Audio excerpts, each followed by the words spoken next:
In our increasingly electrified society, that's where a resilient grid matters most. ITC Great Plains is ensuring the greater grid can meet our energy needs now and long into the future. Learn more at itc-holdings.com.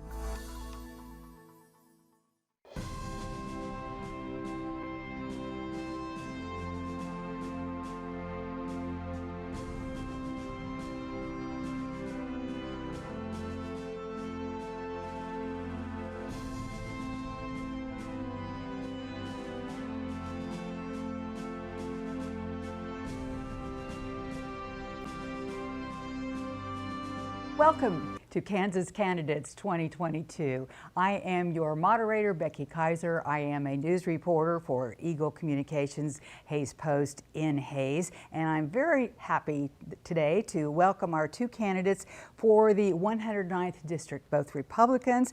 To my right is the incumbent, Representative Troy Waymaster, and then to my left, joining us from Ellsworth, is a first-time candidate, Noah Erichsen.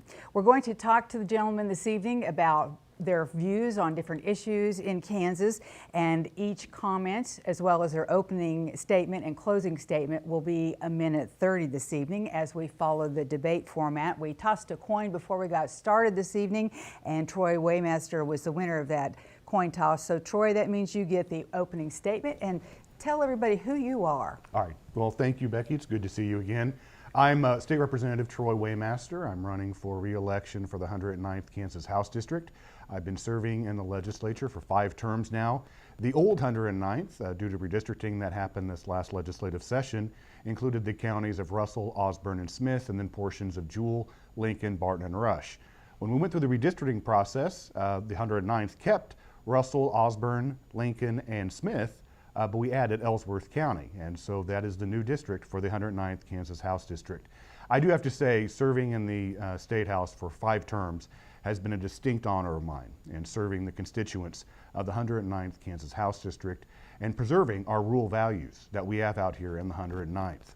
I've served on many different committees during my tenure in the legislature. I've served on the Federal and State Affairs Committee, the Agriculture and Natural Resources Budget Committee, the Agriculture and Natural Resources Committee itself, the General Government Budget, which I was a chairman of, and then I've also been the chairperson of the House Appropriations Committee for the Budget Committee for the Kansas House of Representatives. Currently, I'm a farmer. I work with my dad and my uncle. Before that, I was in corporate finance for 6 years outside of the Kansas City area and outside of the state of Kansas, but I decided to move back home, and that's when I was the branch manager for 3 UMB banks in western Kansas, the UMB banks in Russell, Luray, and Hudson. My wife and I live on our farm. Actually, it's the farm where I was raised at, and it's good to be here this evening. All right, thank you very much, Troy Thank you, Waymaster. We go now to newcomer Noah Ericksen, who, as we said, is from Ellsworth. And Noah, you are 19 years old, almost 20, so this political arena is new to you, and perhaps you have a face that's new to many people out here. Tell us about yourself. Well, my name is Noah Ericksen. I am a 7th generation Ellsworth County Kansan, and I am a very new face, especially on this spectrum. I've only been able to vote in 2 elections so far, 1 general and 1 municipal, but I am running for the newly reorganized Kansas House District 109. We added Ellsworth County, and I got thrown into a primary. So I am actually a student at Fort Hays State University right now. I will be a junior credit-wise next year. I am studying history and minoring in sociology and organ performance. I actually play the pipe organ, and on the weekends I serve churches in Ellsworth, Lincoln, Russell, and Ellis counties. It's a bunch of churches. I can hardly keep them, all in track. But I do love music, but during the week, I always watch the news, and politics has become a new thing, and especially, wanting to help the people of rural Kansas again and make the State House look west of Topeka, especially for my generation. I feel like my generation is disadvantaged at the state level, and we need some younger voices in there and some new young Republican voices as well to say, how can we help rural Kansas? How can we look at the future of Kansas again? And thank you for having me here tonight. Welcome to Noah Erichsen. We're going to start off our questioning this evening with Troy Waymaster. And Troy, you have, as you said, have been have served 5 terms in the House. So what year did that start then for you? My first election was in 2012, and then I was first sworn in January of 2013. 2013. I'm going to find out from both you and Noah this evening, why did you ever get interested in running for political office? It's a lot of work. It takes a lot of your family and your personal time. It does take a lot of time. It's actually, I always say it's a full-time job on a part-time pay, because you are constantly serving the individuals of the district that you represent the entire year. It does not stop when we have the last legislative day of the session. I mean, it carries through, especially during the times of the COVID-19 pandemic, when we had the unemployment issues with the Unemployment Trust Fund, and I was receiving 15, 20 emails a day from Kansans. I mean, not necessarily just in the district, but a lot of them were in my district, but just all over the state who were having so many issues. And they had valid claims with unemployment, but they could not get through. And so you're handling all of those issues throughout the entire year, just not during the legislative session. How I got interested in politics, I think was the initial question that you had asked, actually it goes back to a hometown boy of Russell, Kansas, and that was Senator Bob Dole. And actually on July 22nd, he would be celebrating his 99th birthday.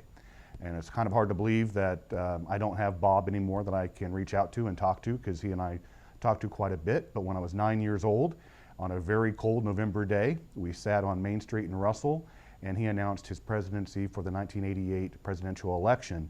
And that's where I became mesmerized and interested in politics. When I was a senior in high school, he actually took me under his wing, and he took me to the Republican National Convention in San Diego. And then I also did a lot of other tours with Senator Dole. So he is going to be greatly missed, but he is the reason that I got interested in politics. All right, thank you, Troy. Well, Noah, you perhaps hinted at some of your reasons for getting involved in politics. Now, obviously, you are a very young person, but it seems important to you that more young people get involved. Why exactly did you decide that this is something you need to do with your life? Well, it started when the 2020 census came out, and I saw Ellsworth County, and particularly all of western Kansas. Once again, we shrank in population for about 110 years running now. It's obviously nothing new, but it really scared me, because this is where I want to come back to at the end of the day. This is where I want to have my family, and which of these towns are still going to be here? What people are still going to be here if this trend continues? So really looking at my generation, my graduating high school class, so many people did the phrase, let's get the heck out of Dodge, and they left. They left Kansas, they left rural Kansas, they moved to eastern Kansas, and one of the biggest things is making sure that we still have the people here, because this is the best place in Kansas and the world, in my opinion, but really looking towards the next future generation of Kansans, and how can we say, how do we have that compassion at the state level to get them back? How do we have the compassion to help people again? Because I feel like right now we're not really being served out west of Topeka anymore. And especially, as I've said multiple times, the younger generation, I feel especially disadvantaged at the state level. A lot of people from my generation, you know, we get talked down to a lot, and the rhetoric is just really terrible. And that's one of the things I would really like to focus at. Yes, I am a young man running for a big position, but I think it can be done, and it needs to be done so we can have a voice again. All right. Well, Noah, let's move on to our next question and get a little bit more specific. I would like to know what you feel like are let's say three of the major needs for the state of Kansas right now. Major needs for the state of Kansas, and especially District 109, is obviously depopulation is the biggest one for me. Education, public education, and economic development, of course. Now, as we already talked, you know, depopulation, it's nothing new, but what can be done for it? And economic development plays a big role in that, I feel. You know, how can we get business back out here to get the housing and people to move back? And, you know, instead of focusing on big projects, I think the Department of Commerce and the state legislature, we really need to champion our small businesses, our main street businesses, our mom and pop businesses, and get those people to come back and make those businesses they always wanted to, or take over the family farm. And that also feeds into education as well. for my generation and public education. Recently, just coming out of the public education system, all of these towns, we have to have public schools to continue, because you don't move to a town if they don't have a school usually. Child care with the economic development, housing, all of this. But we really need to change that rhetoric and fully and adequately fund public education, and especially special education. I talk to so many people around the district that feel like our teachers are very disadvantaged out here. Especially in rural Kansas, we don't have the opportunities that someone in a big school might have. So we really need to look at funding and help education out here. All right, thank you very much, Noah. And Troy, you've been working on various issues, but what would you say right now are the top 3 needs for the state? Well, the top 3 needs, and it's probably not going to surprise you that I'm going to say this, is going to have a stable and solvent budget for the state of Kansas. When I first came into the legislature, we were in the midst of the tax experiment, and we had a very unstable budget for the state of Kansas. Luckily, we have changed the course on that, and we do have a state budget where we focused on this last legislative session of paying down debt, having one-time investments with long-term gain, and then also putting money away. So that's the first thing. Next is we need to look at our tax structure. Obviously, we did some tax policy this legislative session in regards to property taxes and also the eliminating of the sales tax on food, but there are other tax provisions that we need to look at in the state of Kansas so we're not becoming a highly taxed state. The next, obviously I'm going to agree with Noah on this, and it's been a very big part for me, especially in the last few years, and that's rural economic development.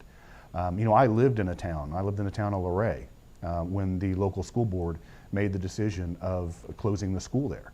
And I knew and I saw firsthand what that detrimentally did to that community. And so we need to make sure that we can keep all the schools out here. Now, that's going to be up to the local decisions of the school boards. The state does not have any decision on that. But we do need to have rural economic development. So how do we do that? So one thing we did this year is we put money into rural housing. We put almost $100 million of the surplus that we had in the state budget into rural housing. And that is one way of getting people out into the western part of the state and back to the western part of the state, because you need housing in order to have economic development. All right. So let's focus on this, and I'm going to ask you, Troy and Noah, next, but I'll start with you, Troy. So what would you say is the single most important budget issue for the state? Ooh, that's a tough one.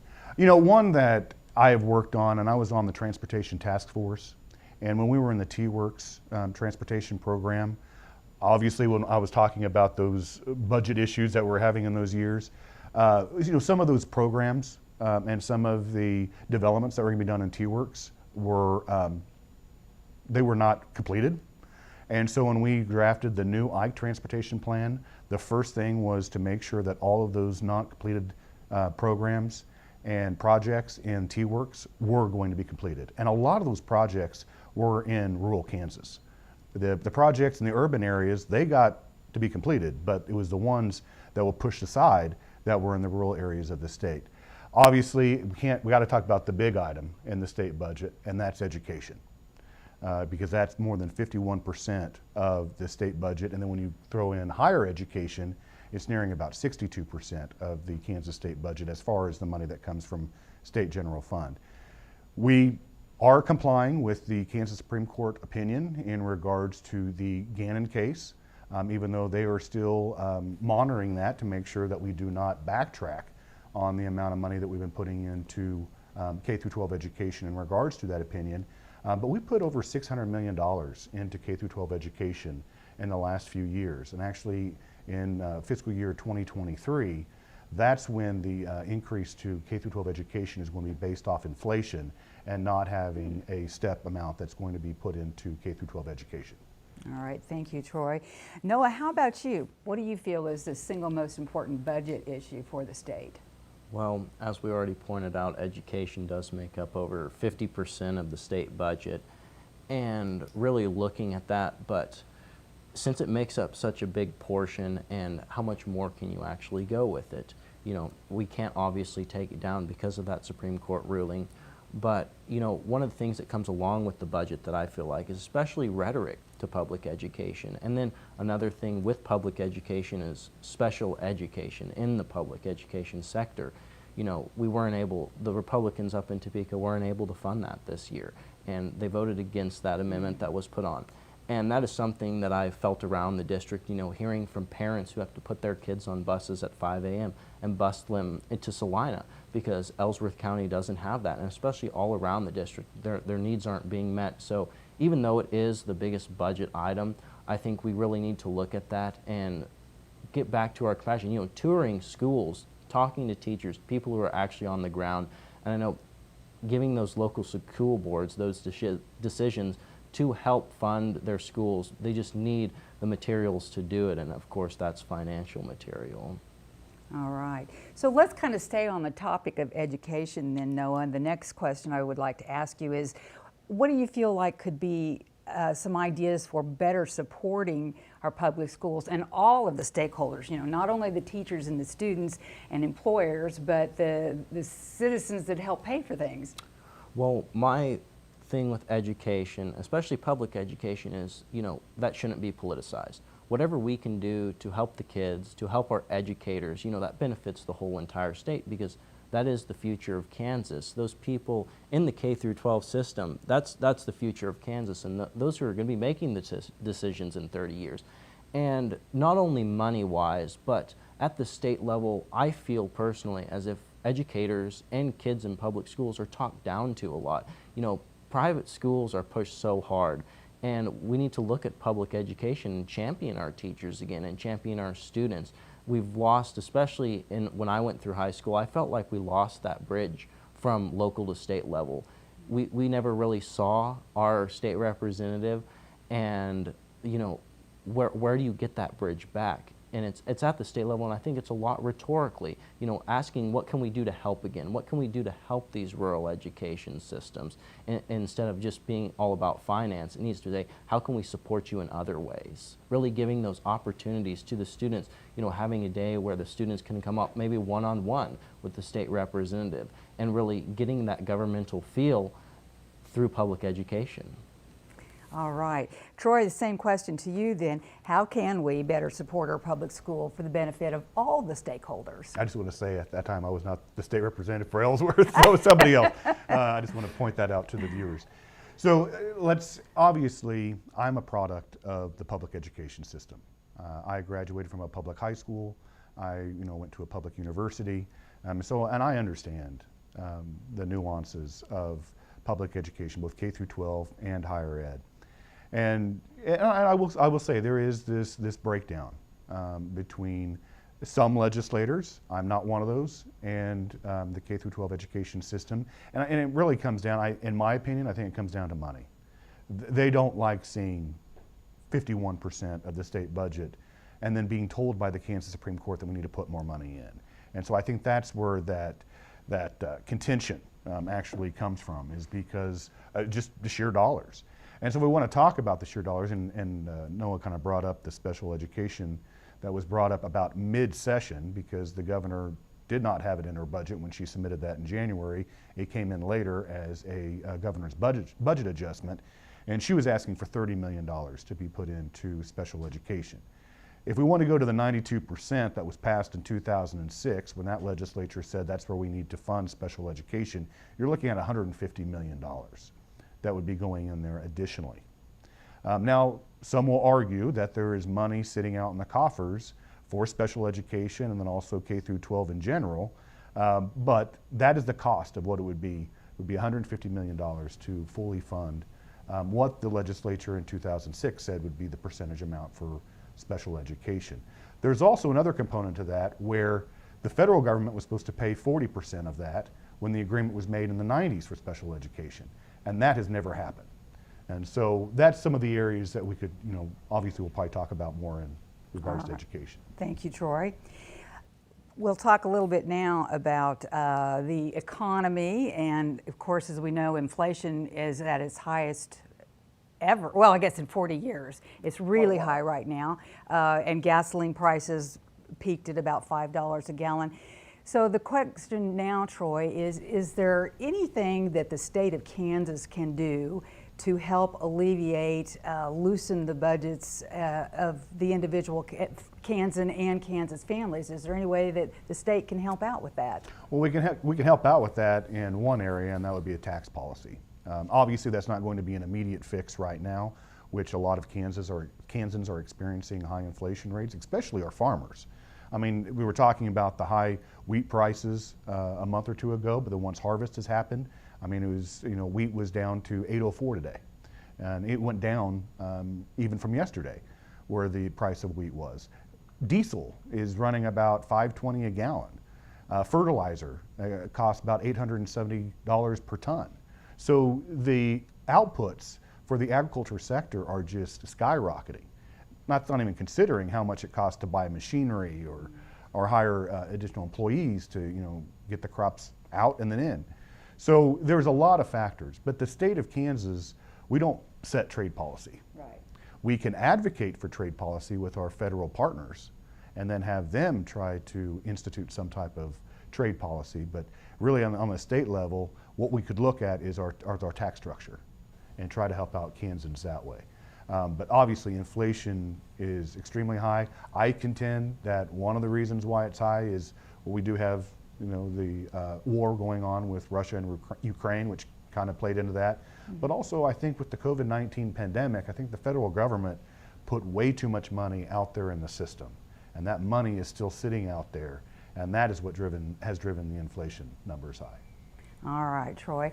No, I want to ask you the same question. Do you feel like there's anything that the state of Kansas could do to help offset this inflation that we're all fighting with, and whether it's an individual or a Kansas family, is there anything the state can do to help them a little bit?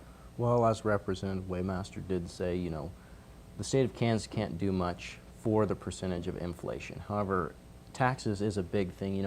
I was very disappointed this past session when the Republicans in the House played politics and didn't give the governor her 0% tax on food.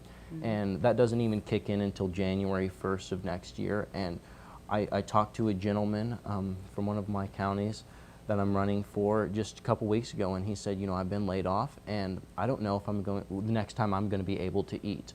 So one of those things, really cutting the burden, but taxes especially, how can we get those prices down for the average day consumer?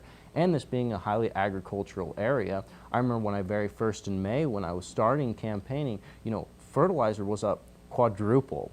And your output, they were like, well, wheat's double. Well, even so, that doesn't make your inputs to your outputs. It's just not enough to actually live on. So really cutting costs at the end of the year for Kansans would help especially, and of course government is meant to be a slow process. So right now, can the state of Kansas do anything? Sadly no, but we really need to look at how can we help the people again, especially in legislating.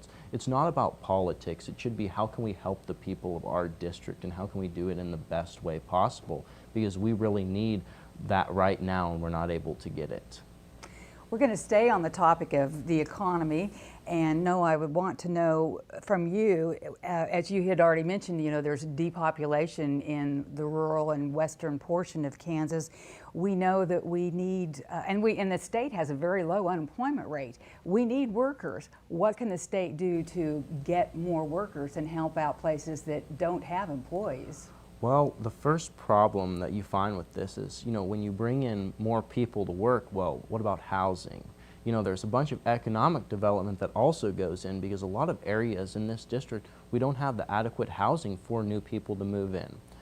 And looking at all of that, but one of the other things is, once again, the rhetoric at the state level. People my age who are able to work, are moving away, are leaving their families' homes and getting out of Kansas. And how can we prepare our best and brightest to leave? It's time to prepare our best and brightest to come home. Like me, when I finished college at Fort Hays, how can I come back to Ellsworth and find that home? But that's really what we need to focus on, because the best way to get people back to our communities is the people that grew up there, and really focusing on them to come home and work, but also the economic development side. And with the housing grant that they passed, that's a good step forward, but we need to have those amenities so we can have the people come back and work. All right, Noah, thank you.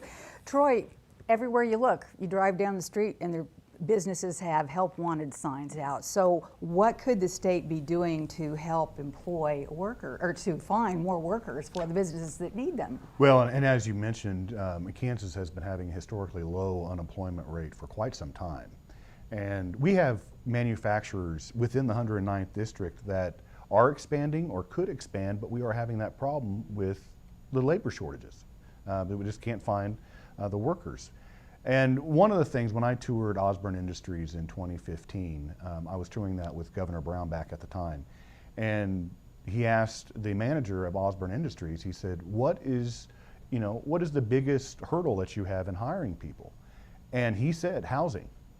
Housing was the most critical piece because, I mean, they're not building new subdivisions in smaller communities, and so housing, it was the main inhibitor, and then trying to find additional workers and keeping workers.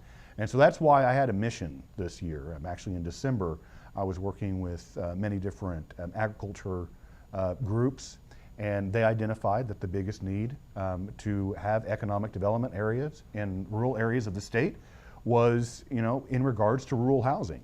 And I mean, they sent a letter that said, we are serious when we say it would not have happened without you. And that was because of my leadership in moving $100 million going into housing across the state of Kansas, and mainly in rural areas of the state, that we could address the economic development in the rural parts of the state of Kansas. And so hopefully with that and with the rural opportunity zones, hopefully those are some items and pieces that we can use to generate economic activity in the rural areas of Kansas. Okay, thank you, Troy. Well, let's talk a little bit more about both of you have been involved in farming, family farms, and Troy, you still are, but we still hear about food insecurity and food deserts. And it can be a problem and is a problem in some areas of the rural population in western Kansas and in big urban populations as well. That seems like it's a basic need, obviously, for people. What can the state be doing about that? How can we improve? Well, and one of the pieces in rural economic development is holding on to those anchors of a community. And that could be the school that we kind of talked about before. It could be a major employer. It could be a grocery store.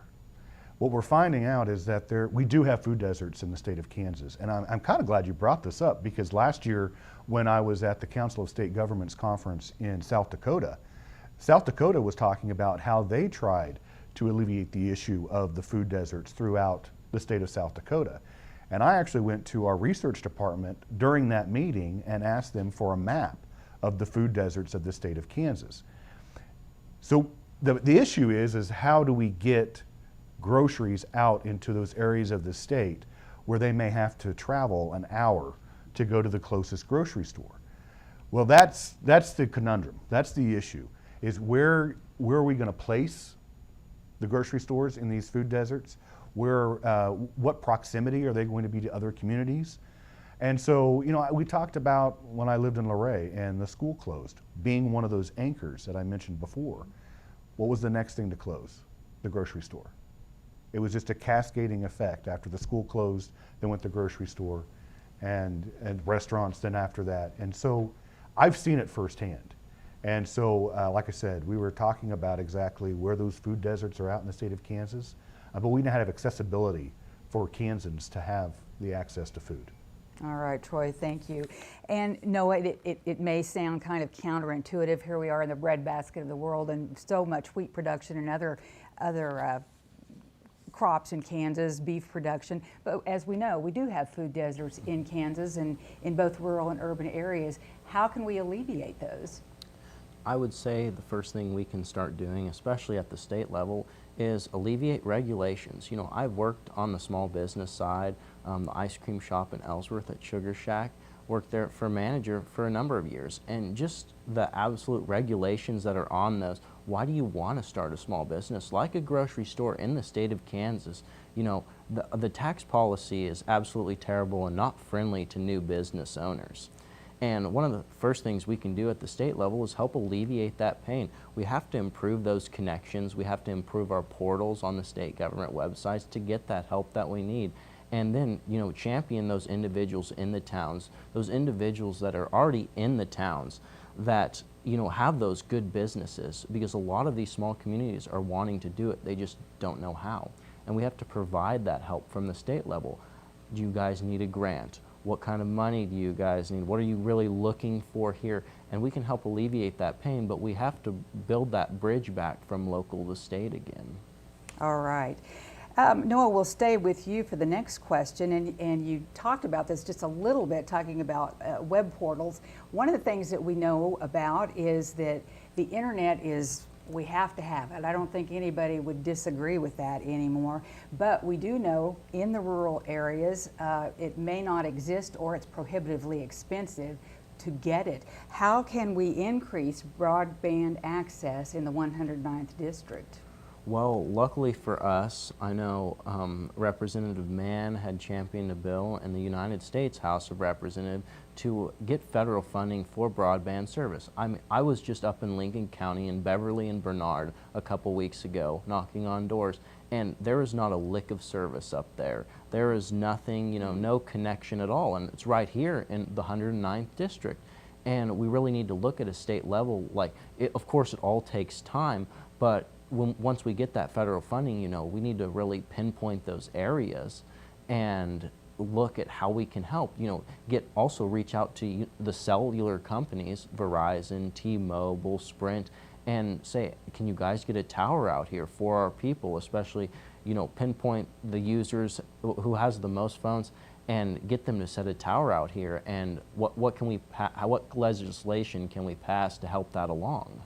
All right, thank you, Noah.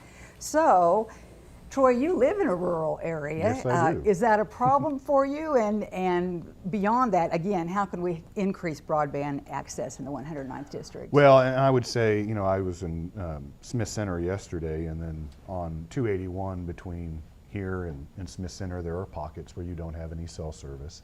The one thing that I would say in regards to some of the comments that were made before is, Sprint and Verizon, they're private companies, they make business decisions. Legislation can't force them to put a tower out here.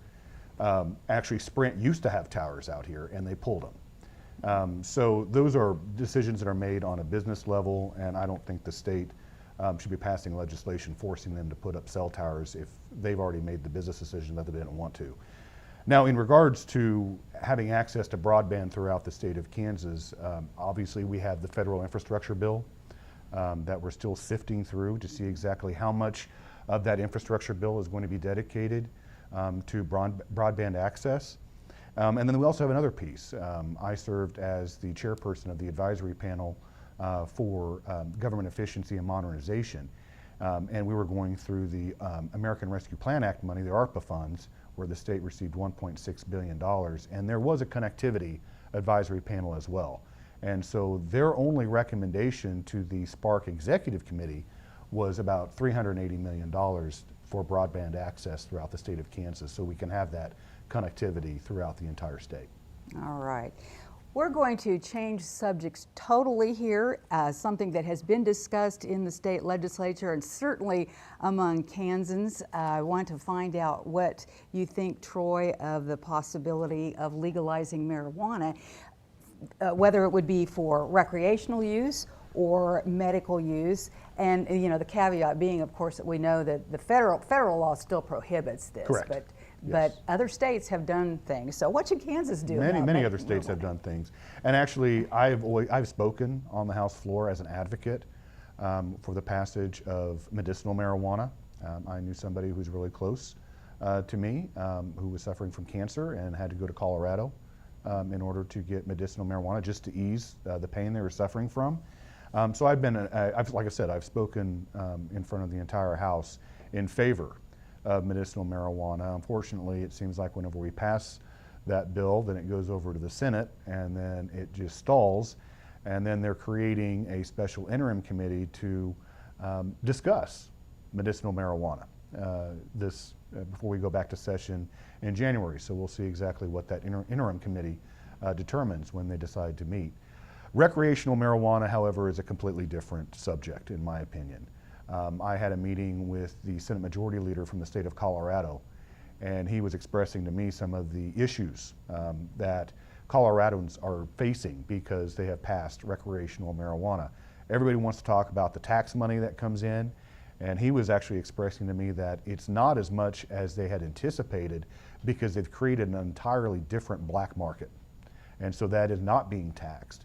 And then you have the law enforcement issue, you have just violations, crime.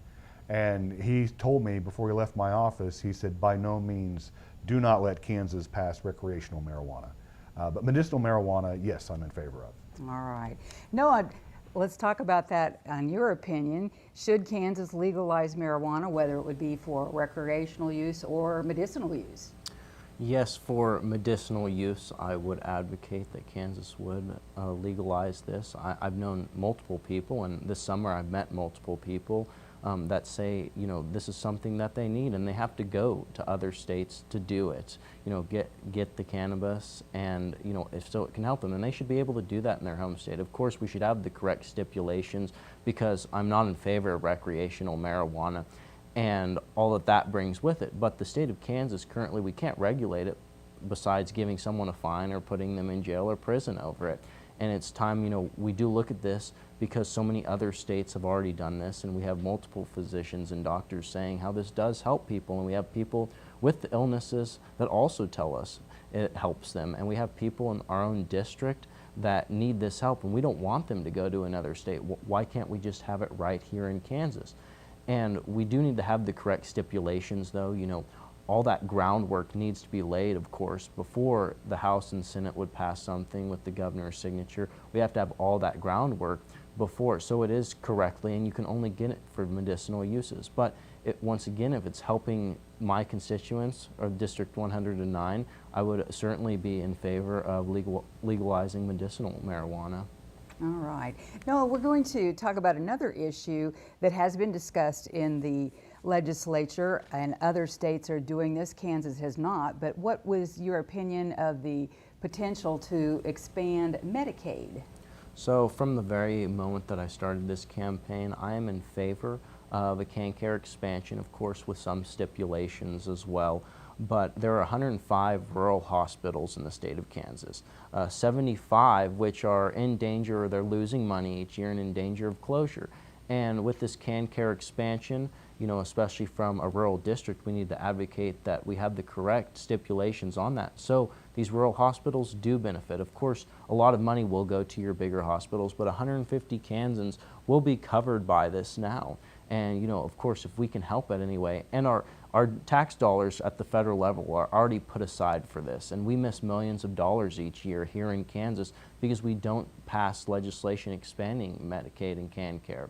So we really have to look at that and have an actual discussion about it because of how many people it would help, and of our rural hospitals, because like the schools and like the grocery stores, our rural hospitals are also backbones of our communities. And how can we support them in the best way? Well, this is one answer to that. All right, Noah. Same question to you then, Troy, is, and no doubt you've talked about this a little bit previously, but should Kansas expand Medicaid, CanCare? Well, and we had a discussion about it the last couple of years, where nothing came out of the Health and Human Services Committee in regards to Medicaid expansion or CanCare expansion, and so then the last hope was to attach it to the budget, but the budget is only valid for certain years. It would not be a long-standing program if it was attached to the budget, and so that's why it was never attached. And obviously, Medicaid expansion has been something that we have discussed, and actually there are some that are very in favor of advocating for a Medicaid expansion. The one thing I would say, it would help all of the hospitals across the state of Kansas, especially rural hospitals, but it has been highly substantiated that if a hospital is nearing closure, Medicaid expansion will not keep that hospital open. If they're already losing money, Medicaid expansion will not keep the doors open on that particular hospital. One thing that is occurring with the federal government right now is that they are dangling money to the states that have not expanded Medicaid. I believe there are 12 states that have not as of yet. Kansas is one of those. And so they are basically saying, we will almost pay for Medicaid expansion if you authorize it for nearly 7 years. What I would like to see in Medicaid expansion, like I said, a bill has not come out of the Health and Human Services Committee, but would be work requirements. a cost sharing or a copay, which is actually an amendment that I brought. One time we debated Medicaid expansion on the House floor, and then healthy behavior incentives. I would like to follow the I'm sorry, I mean, I did not understand what you just healthy said. behavior incentives. Okay, gotcha. And these are provisions that the state of Arkansas put into place in their Medicaid expansion. All right, and Troy, we've run out of time. Moving on to another topic that has been, that we're seeing signage all over this part of Kansas, and I'm sure elsewhere across the state. With the primary election coming up August 2nd, Troy, we are Kansans will be voting on a constitutional amendment that's being called Value Them Both. I think there's maybe a little bit of misunderstanding on what the actual issue is, but what's your position on this, and what would be the long-term implications of a yes or no vote? Well, obviously there's been a lot of television ads on both sides, which I think is generating some of that confusion. But Value Them Both actually derived from a Kansas Supreme Court decision back in 2019, where they said it's a fundamental right for an abortion in the state of Kansas. So any legislation that the legislature and the governor signed went to the Kansas Supreme Court, and they invalidated that legislation because they said it violates, even though it was just restrictions. We weren't completely banning abortions across the state of Kansas, but they were saying that those limitations and restrictions inhibits that fundamental right that they say is in the Kansas Constitution. So even with the reversal of Roe versus Wade with the U.S. Supreme Court, the Kansas Supreme Court still stipulates that you have a right to an abortion under the Kansas Constitution. So the Value Them Both would actually say, no, this would go back to the legislature, and the legislature would decide any type of restrictions or limitations in regards to abortions. This does not ban abortions completely if it's voted in. I'm in favor of Value Them Both. I voted on it in the House floor. I have a 100% pro-life record. I'm endorsed by Kansans for Life, but this is just putting the limitations and the restrictions of abortion back in the hands of the legislature. Noah, your position on what we're calling the Value Them Both amendment that Kansans will vote on August 2nd, and then the long-term implications of either a yes or a no vote.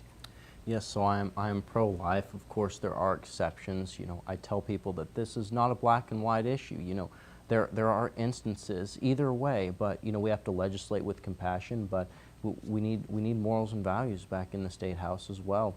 I am pro-life. You know, but rape, incest, death of the mother. You know, that there are circumstances that abortion is needed. However, at 22 weeks, no. I mean, I had a classmate born at 22 weeks and perfectly, you know, 20 years old, and you know, but you could have an abortion still with that, and we really have to remember that. And if the legislature if this does pass, of course, with the yes vote, you know, we have to remember that, you know, in 50 years, you know, the legislature can come back and, you know, change if the parties have changed, of course. But right now, you know, with the Republicans, it would be safe for pro-life. We just have to remember, if any bills are put up on the floor, that, you know, I'm not in favor of a total abortion ban because of those circumstances. We have to vote on a bill that still allows those circumstances while being pro-life, of course. And of course, the no vote, it keeps it the way as it is. Even without Roe versus Wade, you know, our Supreme Court says you do have a right to abortion, and so that's your no vote, and it would pretty much continue as is. All right. Again, we're speaking with candidates, the Republican candidates for the 109th District. To my left is Noah Erichsen from Ellsworth, and to my right is the incumbent Representative Troy Waymaster from Bunker Hill. We're going to stay with you, Noah, and ask something a little bit broader now. The 109th, again, as we mentioned, the district boundaries have changed a little bit, and I guess technically it is central Kansas, but probably out here we tend to think of it as western Kansas, anything maybe west of Salina. So what would you say are some of the most important concerns for central Kansas at this point? Well, some of the most important concerns, as I've already said, is obviously population. Population has always been my biggest one, but as well with agriculture and water. You know, the drought we're going through right now, and there was headway made in this last session for the water in western Kansas, but we always have to be watching that and moving forward. And really, you know, with the depopulation, of course, that I keep coming back to, how can we help that? How can we get people back out here? But really making sure that up in Topeka, they know there is something west of Salina. We have a lot of people, and this is not western Colorado. There are a lot of Kansans out here that we have to remember to help. All right. Troy, Noah just mentioned, was talking about water. That's a hot topic with Hayes and Russell right now. Great topic. But R9 I want to ask you, what do you feel like important concerns are for the 109th District for Central Kansas? Well, and kind of stemming off of that, water is very important, and obviously we need it for our livelihoods. And that's why for years, decades, Hayes and Russell have been working to try to get the water rights from the R9 Ranch so they can use that water. And it's a part of economic development. You have to have water. Actually, this afternoon I was talking to a rural water district about trying to provide water to a small community because their wells are needing to be plugged because KDHE, Kansas Department of Health and Environment, says that they need to be. And so we're trying to find water. But I have to say, this is the first year in 15 years that the state of Kansas has first fully funded the water plan. So we did do that this year. But obviously, for those in the 109th and Central Kansas, which I prefer Central Kansas, because we are, I'm glad you mentioned that, is obviously all of our communities need to have an identity. That helps with economic development. And one community that I will point out is the city of Lucas. What they have done in the past 15, 20 years in having an identity that is known not across the state of Kansas, but across the nation and also the world. One of my first events in 2012 when I was campaigning was the grand opening of a public bathroom. Yes. The toilet bowl. The creativity that they have in Lucas is just astounding, and that's what our communities need to do as well. Find that identity that can transcend to others. So let's talk about, Troy, if reelected, is there any special legislation that you would like to introduce, support, and see it through? Oh, there's been lots of pieces of legislation that I've introduced. A few years ago, back in 2017, and I got this idea when I was attending a conference, and it was called the Ad Astra Rural Jobs Act. And that was to help with businesses or corporations that would move into the state of Kansas, and they would get tax incentives for hiring employees in a rural part of the state. Overwhelmingly passed the House, but again, the Senate wouldn't even discuss it. What we need to do in that particular bill is we need to alter some language in it, but that would be an economic development tool for our rural businesses and rural communities and the Ad Astra Rural Jobs Act. And so I would like to reintroduce that bill because that'll bring people to the rural areas of the state. Some of the others, I had two banking bills that actually passed this year. One was in regards to a loan guarantee fund to help out with those that are highly renovating or building a new home in rural Kansas. And so this gives banks the leverage to have a loan guarantee program with the state of Kansas, because what happens is when they build the home, the costs far exceed the appraisal value. And so banks, it's hard to get a loan then for that particular piece of property. And so this is to buffer that and to help individuals who are wanting to build a home in rural Kansas. But there are other banking bills, but I'm running out of time, that we need to introduce for generating home construction in rural Kansas. All right, Troy, thank you. How about you? Let's talk a little bit about what you would find most interesting, legislation that you would like to introduce, Noah, if you are elected, support it and then see it through to actual inaction. Well, obviously, depending on what committees I'm assigned, if elected, will depend on a lot of it. But one of my big ones is rural economic development and the Main Street program. Throughout District 109, I've been told in multiple towns that they feel like the Main Street program doesn't fit them. And a piece of legislation I would actually like to see is a Main Street program targeted on towns with 4,000 people or less. Really bringing that to the 109th District, because all of our towns, Russell being the biggest, goes down from there. And I had multiple towns tell me that just isn't with our identity. We don't feel like it is. So, anything we can do to help those main streets and really making legislation that is targeted especially to central and western Kansas, our smaller towns. That is one big piece that I would like to see, that you can't, our towns in eastern Kansas or our big cities we can't even get at, but just having them specialized right here in central and western Kansas for our smaller towns, to be able to go back to these towns and towns across the state who fit that criteria and being like, yes, this bill is what helped you, and you don't have to compete with bigger towns anymore. All right. It is time now for our final question of the evening, and I would like to return to you, Noah, and think broadly here. If you are elected to the Kansas Legislature, what would you like your legacy to be? That's a hard one, but when I started this race, I thought of my late grandfather. Of course, he was a very prominent Democrat in Ellsworth County, served as a commissioner for over 10 years. My dad's side, very Republican, but I call myself an Eisenhower Republican as well, because it's time to bridge that gap. You see what is happening in the United States and our state right now, especially the hate over the amendment. And it's time to really work across the aisle again, get a new generation of Kansans in the State House that will help again, and look at the compassion and say, this was a state legislator that helped our part of Kansas, that helped District 109, and being out amongst the people and just being a positive person out there. So that is really what I would like my legacy to see, not really as a politician, but as a person who helps. All right. And Troy, if you are reelected, you've worked on lots of things and have other things in mind, but if you're reelected, what would you like your legacy to be? What I'd like my legacy to be? Well, I think, and I've been told this by many individuals, not just by the ones that I serve with, but also by individuals and organizations, and that's fairness. I give everybody equal time when they want to come and visit with me in my office. If they have an idea, if they need something, I've always treated everybody completely fair, and that's also been exhibited in the way I handle the Appropriations Committee. There are many times that lobbyists or individuals who are watching, because now we're able to watch the committees online because of WebEx due to the COVID-19 pandemic, and they've always said, you run a very efficient and fair committee, and we just want to tell you that you are completely fair with everybody, whether that be Democrat or Republican, urban, rural, or if even it's an issue that I don't agree with. I will listen to them and then make my decision. But I think I want my legacy to be that I was a fair legislator. All right, thank you.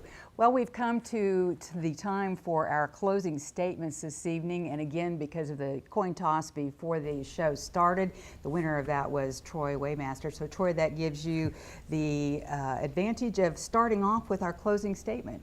All right, well, thank you, Becky, and thank you for being here this evening, and thank you, Noah, for being here as well, and thank you for Smoky Hills Public Television for having this debate online. I've spent a lot of time in this building when I was the school board host. But one thing that I think we both had talked about tonight was that the importance of rural economic development. And I've had the experience of being not only in the legislature, but also serving on boards and organizations that focused and drilled on economic development in our small communities throughout the 109th Kansas House District. As I mentioned in my opening, it's been a distinct honor serving all of the constituents of the 109th Kansas House District, and I want to continue to do so. And so with my background in agriculture, in banking, finance, rural economic development, and the oil and gas industry, I want to continue that service for the 109th Kansas House District and serve you, because that's my job. As I mentioned before, this is a full-time job, and I've always been readily available for anybody, either through email, phone, or text, or even through messages on Facebook.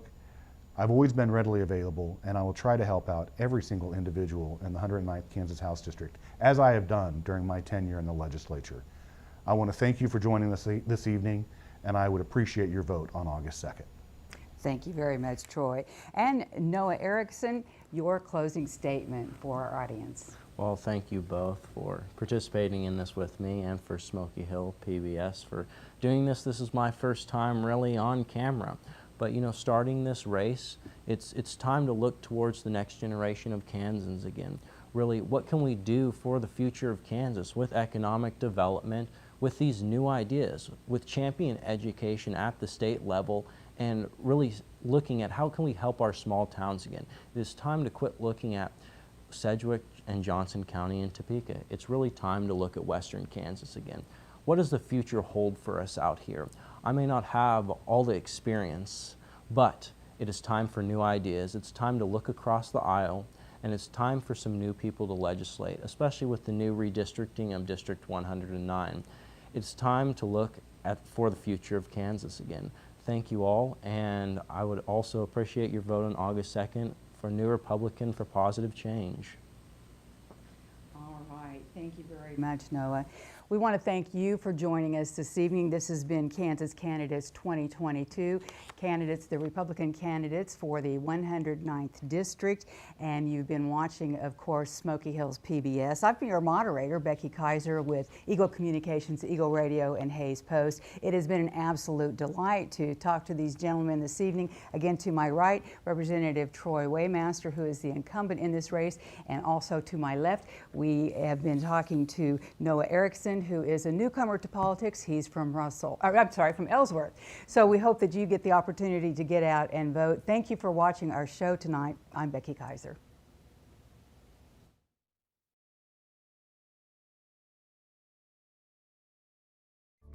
In our increasingly electrified society, that's where a resilient grid matters most. ITC Great Plains is ensuring the greater grid can meet our energy needs now and long into the future. Learn more at itc-holdings.com.